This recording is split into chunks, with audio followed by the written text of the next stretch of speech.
Você já parou para imaginar que a infância e a criança da qual conhecemos hoje nem sempre existiu? É verdade, Carol. Pessoal, por muito tempo, a criança foi vista e tratada como um adulto em miniatura. Isso significa que não existia uma fase do desenvolvimento denominada infância e que desconsiderava-se completamente um indivíduo com particularidades e necessidades. Pois é, mas depois de um longo tempo percorrido, a criança hoje é vista, ou pelo menos deveria ser vista, como um sujeito histórico, social e cultural, que deve sim ter seus direitos garantidos, tanto pelo Estado quanto pela família.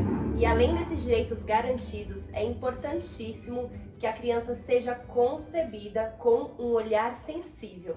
E é sobre isso que nós vamos falar hoje. Então, se você achou esse conteúdo, esse tema interessante, não esqueça de se inscrever, deixe seu comentário e também compartilhe.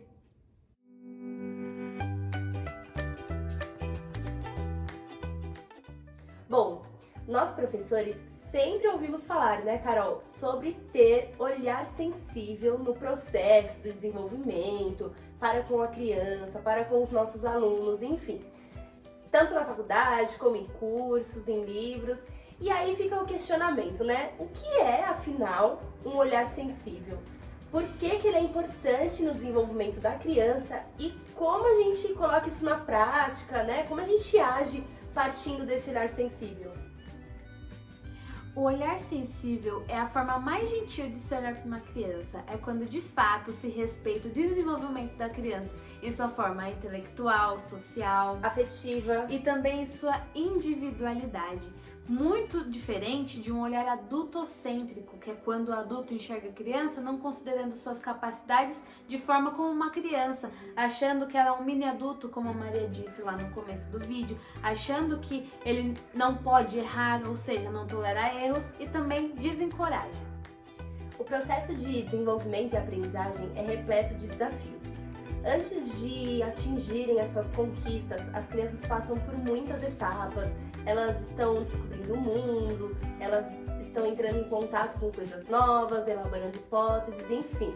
E é muito importante que no meio desse caminho ela seja concebida, portanto, com esse olhar sensível, de forma que a sua individualidade e as suas contribuições sejam preservadas, né? De forma que a criança seja sempre incentivada a tentar, a errar, a expor suas emoções, ao invés de condená-las e escondê-las.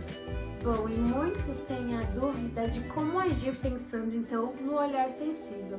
E a gente para pensar que na verdade esse olhar sensível não é como ligar em um botão que eu consigo ligar, desligar a hora que eu quiser.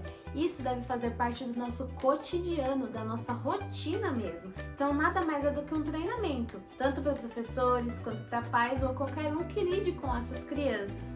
E também entender, tendo esse olhar sensível, também para o comportamento dessas crianças, como se ela estivesse dizendo para você naquele momento: eu só quero ser aceita, eu tenho algumas ideias equivocadas de como conseguir isso.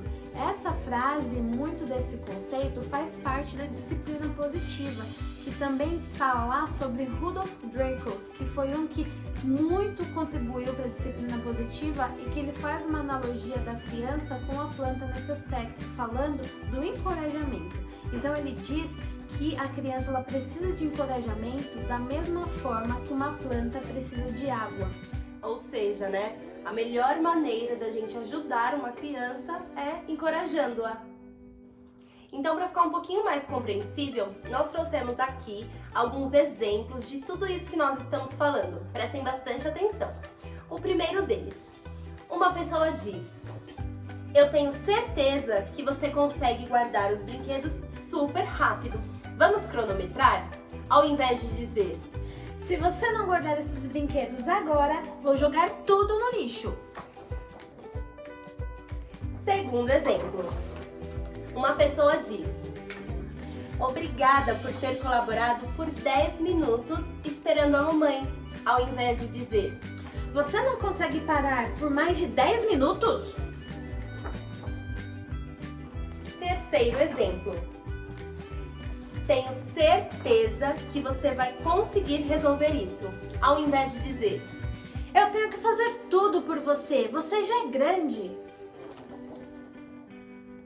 E por fim, uma pessoa diz: vejo que usou muitas cores e linhas. O que quis mostrar, ao invés de dizer? Você desenhou tudo errado. Então aqui nós representamos, né, algumas situações em que esse olhar sensível foi colocado na prática, tanto dentro de casa quanto na escola. Pois é, e também houve o encorajamento e também o desencorajamento. Então aqui é possível observar que às vezes o tom de voz utilizado, ou até mesmo o uso de algumas palavras duras, podem influenciar sim, positivamente ou negativamente as ações dessas crianças. O que é mais interessante também é que se você testar isso em casa ou na escola, muitas vezes, se você já tem o hábito de usar palavras que desencorajam essa criança, se você não tem esse olhar sensível, quando você utilizar essas palavras que muitas vezes encorajam, pode ser que não dê certo em um primeiro momento. É tudo uma questão de prática, não é mesmo? Sim, de hábito, né? Exatamente. Então é muito interessante, desde agora, começar aos poucos a utilizar, ter esse olhar sensível do que a gente falou aqui, de entender essa criança e utilizar palavras para que elas possam crescer, desenvolver melhor. Isso mesmo. E se vocês tiverem alguma dúvida, se quiserem comentar sobre isso que nós falamos no vídeo de hoje, fiquem à vontade, utilizem os comentários, compartilhem esse vídeo e nos vemos na próxima. Muito obrigada e até mais! Próxima.